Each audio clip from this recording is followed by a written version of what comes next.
Hola, ¿cómo estás? Mi nombre es Cecilia García Robles, soy la fundadora y directora de las escuelas Astropsicológica y Astroconstelaciones, donde con mi equipo brindamos formaciones en astrología psicológica, astrogenealogía y muchas disciplinas más.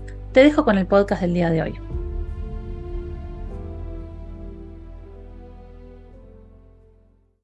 Hola, ¿cómo estás? Te doy la bienvenida a este nuevo podcast de astrología psicológica de la Escuela Astropsicológica.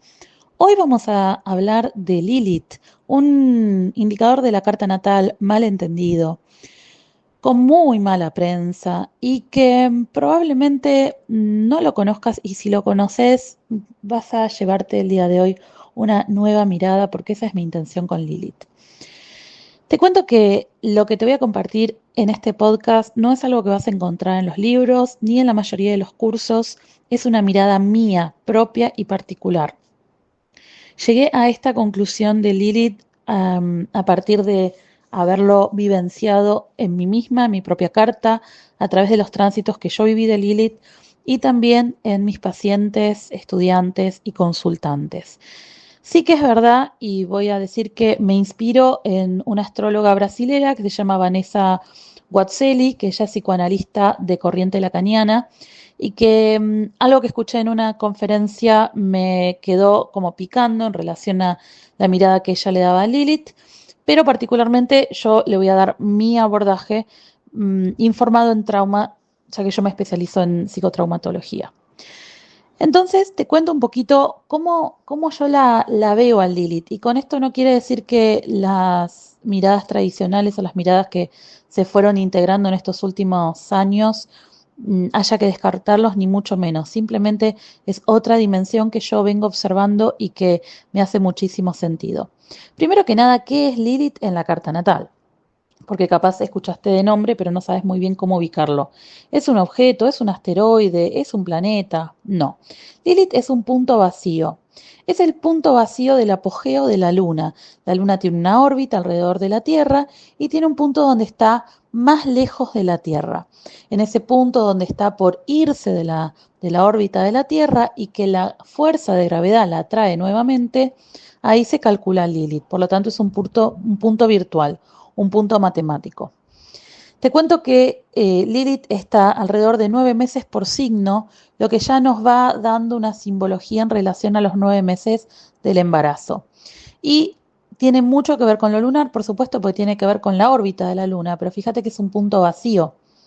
No es la luna en sí como materia, como cuerpo, como masa. Es ese punto donde hay algo de lo lunar que se está por desprender de la órbita.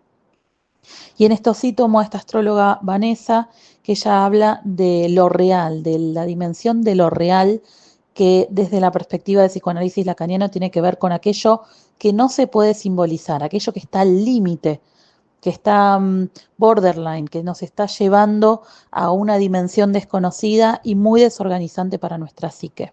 Por ahí tiene un poco que ver lo que vamos a hablar hoy de Lilith. Lilith sería como la cara oscura de la luna. La luna blanca, nuestra lunita, representa aquello que nuestra psique, que nuestro cerebro ha interpretado como seguro en relación a las experiencias que tuvimos con nuestros cuidadores primarios.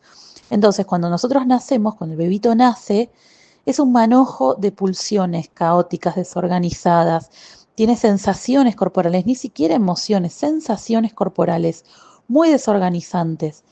¿Y qué hacemos los cuidadores cuando tenemos un bebito? Lo calmamos, le hablamos, lo abrazamos, tratamos de regular ese sistema nervioso.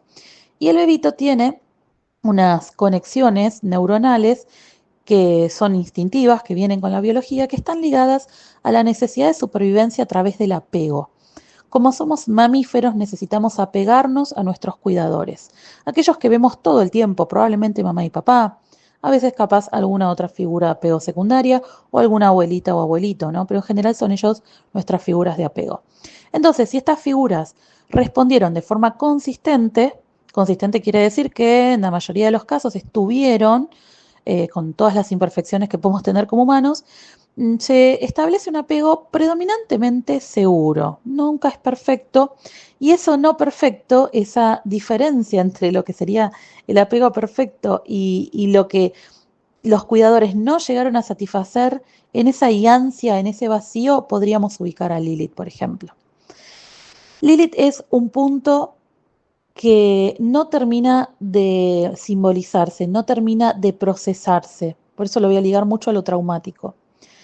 Lo traumático es parte de la experiencia humana. Nuestro cerebro tiene capacidades limitadas de procesar la experiencia, la vida, ¿no? Y cuando somos muy pequeños, especialmente cuando somos bebitos o niños en la primera infancia, tenemos muy poquita capacidad de resiliencia, de digerir la realidad. Es muy, tenemos una ventana de tolerancia muy bajita. Por eso es que necesitamos tanto de nuestros cuidadores. Por eso que los bebitos son pura luna. Necesitan, necesitan, necesitan. Y los padres deberíamos estar satisfaciendo, satisfaciendo, satisfaciendo. Aunque es desgastante y cansador, pero es lo que ellos necesitan para regularse. Por supuesto que los padres no somos perfectos. Lejos estamos de serlo, ni tampoco tendríamos que serlo. Por eso es que Winnicott, un famoso psicólogo inglés, decía que los padres tienen que ser suficientemente buenos, ¿no? ¿Para qué? Para permitir esto, que el pequeño, la pequeña, de a poquito aprenda a autorregularse. Pero siempre vamos a fallar. Es indefectible, es parte de la naturaleza humana que en algún punto ese niño no se pueda regular, no estemos en algún momento que lo necesite, no estemos como lo necesiten.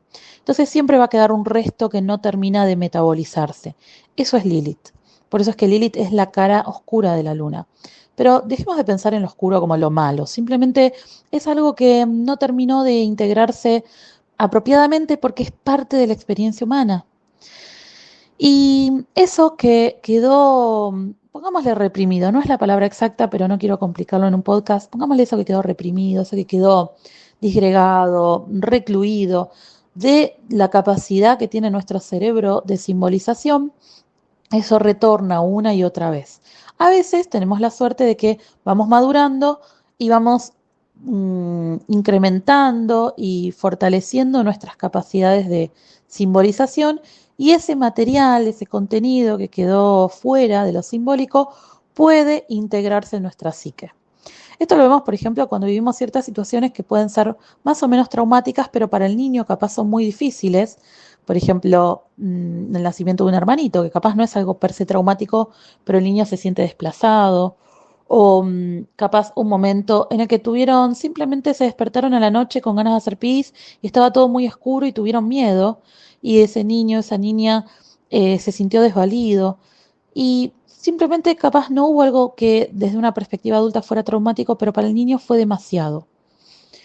En la vida adulta tenemos múltiples experiencias traumáticas, dolorosas, pero nuestro cerebro ya tiene más capacidad de metabolizar todo eso. Entonces vamos a ir ubicando a Lilith como todos esos restos no digeridos de nuestro aparato psíquico. Esto, como decía, desde el psicoanálisis lacaniano se lo llama lo real, ¿no? Algo que, bueno, tiene otros nombres, pero no importa. Algo que no termina y lo real no es la realidad, ¿eh? Es es un registro de la experiencia humana, que tenemos el registro de lo simbólico, que es lo que está digerido, integrado, lo simbolizable, lo que podemos integrar en una narrativa coherente. Está lo imaginario, lo que acompaña a lo simbólico, la imagen, ¿no? La posibilidad de ver, de visualizar, de integrar, de proyectar. Y está lo real que es algo que es ominoso, es algo que es desorganizante. Esto, por ejemplo, una persona si tuvo algún ataque de pánico alguna vez, sabe muy bien de lo que estoy hablando, ¿no? En la psicosis, por ejemplo, el psicótico está directamente en contacto con este registro, ¿no? Porque hay algo de lo simbólico y de lo imaginario que nos permite velar ese contacto tan crudo con esta dimensión, ¿no? En la dimensión de lo corporal más allá de lo que nuestro aparato psíquico puede simbolizar, le puede poner palabras, ¿no? El otro día veía un video que explicaba que los seres humanos necesitamos contarnos historias, mitos, mentirnos a nosotros mismos, porque si viéramos la realidad tal cual es, crudamente, probablemente no sobreviviríamos. Y me parecía re interesante porque es un poco la función que cumple la luna blanca, con respecto a Lilith. Entonces Lilith tiene que ver con todo este otro registro de esa realidad cruda y dura. que una persona que de repente huyó de un genocidio o vivió en un país en guerra o vivió una extrema pobreza o vivió un abandono o una situación de abuso, sabe lo que es, sabe exactamente de qué estoy hablando. Entonces Lilith no es que sea algo malo o bueno, claro, da mucho miedo porque nos desorganiza, pero también es parte de nuestra naturaleza humana. Por eso es que a mí me gusta pensar a Lilith como una parte salvaje nuestra. Una parte salvaje que es capaz de lo que sea para sobrevivir. Es capaz de, no sé, matar o huir o luchar con tal de sobrevivir. Es una parte salvaje, voraz, nuestro mamífero interior. Y acuérdate que hace un ratito te decía que tiene que ver con el punto donde la luna está por irse de la órbita. Ese, ese momento borderline, ¿no? El borde entre el adentro y el afuera, ¿no? Algo que nos puede llevar al borde de la locura también. Por eso es que se ha demonizado tanto.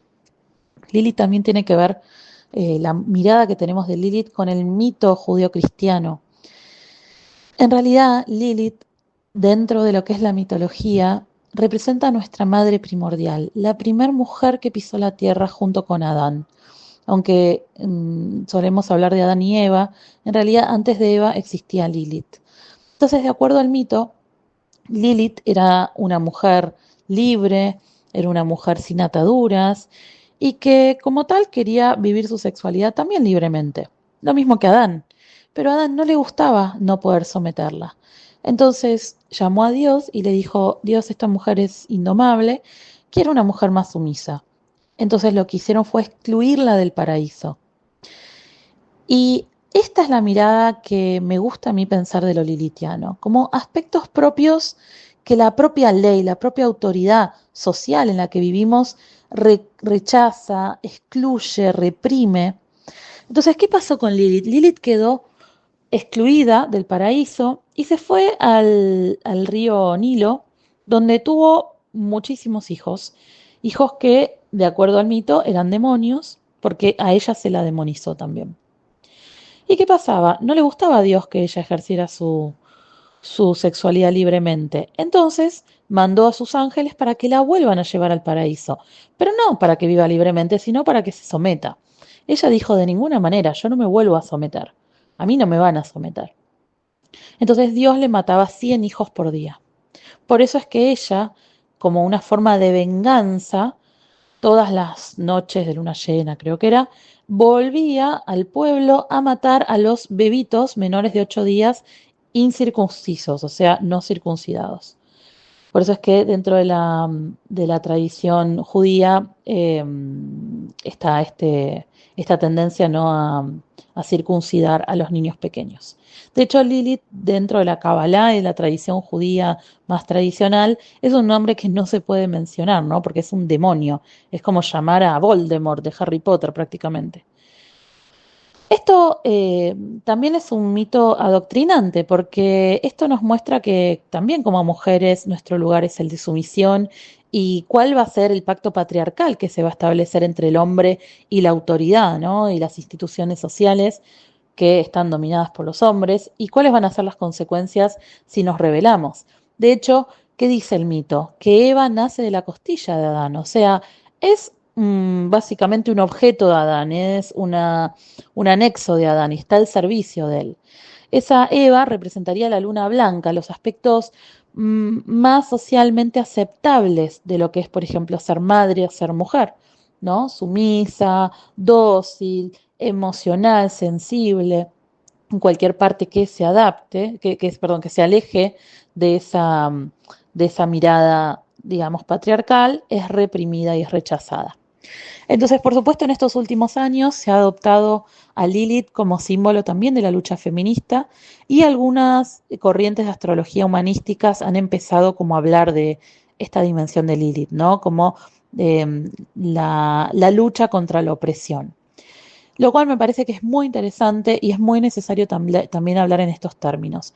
Pero yo, para no quedarme solamente en esa dimensión, lo llevo más allá, a aquellos aspectos propios nuestros, de cada uno de las personas, hombres o mujeres o hombres, aquellas partes nuestras que rechazamos, que excluimos porque no son socialmente aceptables, porque nos han dicho que no son agradables, porque se nos ha educado en que esas facetas hay que reprimirlas. Puede tener que ver con represión de la sexualidad, puede tener que ver con eh, injusticias que hemos vivido y que nos hemos tenido que callar porque no hemos tenido a alguien que nos ampare o que nos acompañe, que nos escuche. Puede tener que ver con rabias, rencores, enojos muy grandes por algo que nos han quitado.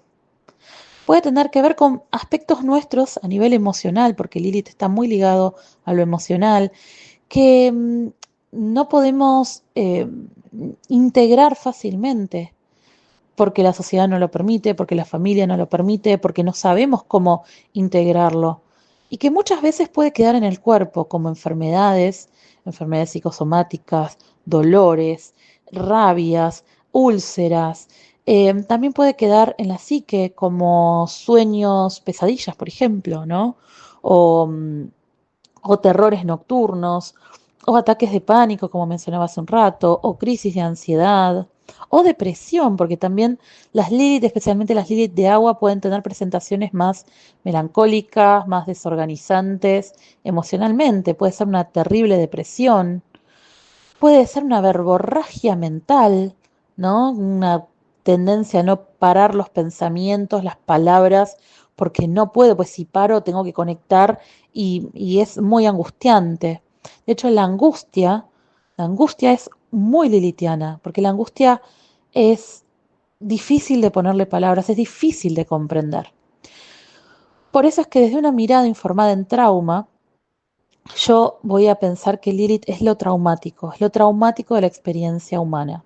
Lo traumático que tiene que ver con la llegada al mundo, el parto, el nacimiento es traumático.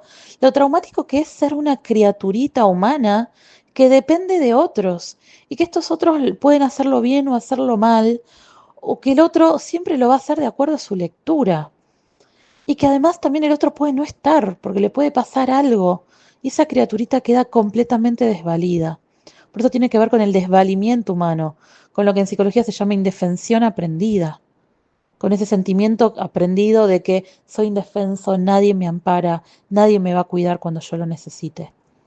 Es muy difícil lo lilitiano, pero no es que sea malo, es parte de la experiencia humana y también guarda un poder, porque es esa parte nuestra que es capaz de subir montañas con tal de sobrevivir o salvar también a nuestros seres queridos, ¿no? Por ejemplo, a veces vemos videos de padres que se tiran a, no sé, una catarata para salvar a sus hijos o que levantan un coche de que pesa toneladas y que uno no sabe de dónde tienen esa fuerza, esa adrenalina, ¿no? O que dan su vida por, no sé, proteger a sus hijos de un oso. Y uno dice, ¿de dónde sacaron esa fuerza, esa valentía? O incluso para salvar sus propias vidas, ¿no? También.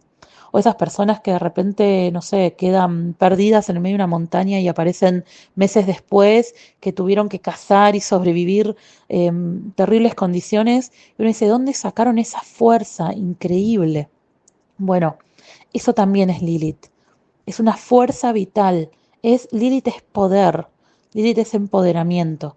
Por eso es que a mí me encanta Lilith, aunque sé que es difícil, eh, pero a mí me encanta porque nos conecta con nuestra naturaleza más humana, que nosotros tendemos a pensar que lo humano es solamente lo racional y lo lógico, y Lilith nos lleva a otras partes de nuestra naturaleza, las partes más ligadas a nuestro cerebro límbico, a las estructuras subcorticales, a lo no lógico, a lo intuitivo, a lo irracional, pero no por eso es malo. Yo creo que a Lilith hay que dignificarla. Y la única forma de aplacar la rabia de Lilith es dándole un lugar, escuchándola, viéndola, permitiéndola que existe. Bueno, esta es mi mirada de Lilith. Tengo mucho más para contar, pero hoy lo voy a dejar acá. Para la gente que está interesada en saber un poquito más, yo diseñé un seminario que tengo subido en mi tienda, tienda.astropsicológica.com. Es un seminario teórico vivencial que está grabado y también en el mes de julio 2025 lo estoy volviendo a dar en vivo para la Escuela de los Astros Dicen, así que también si lo estás escuchando en julio, podés participar en vivo o podés comprar la grabación o capaz en otro momento también lo vuelva a dar en vivo porque me parece que es una mirada única para entendernos más a nosotros mismos, entender esas emociones que a veces no sabemos de dónde surgen, no sabemos cómo controlarlo y que realmente no hay nada que controlar. Entonces yo también te voy a dar herramientas para que aprendas cómo habitar esa Lilith, cómo permitir que esa Lilith haga cuerpo, cómo poder ponerle palabras, cómo poder ponerle emoción a eso que es tan difícil de simbolizar muchas veces, a través de distintos recursos como el focusing, el enfoque corporal y distintas herramientas del área de la psicología. Bueno, espero que te haya gustado esta lectura de Lilith. Déjame tus comentarios y nos vemos en el próximo podcast. Eso fue todo por el día de hoy. Espero que te haya gustado este podcast y te invito a seguirme en las redes en Astro Psicológica o Astro Constelaciones.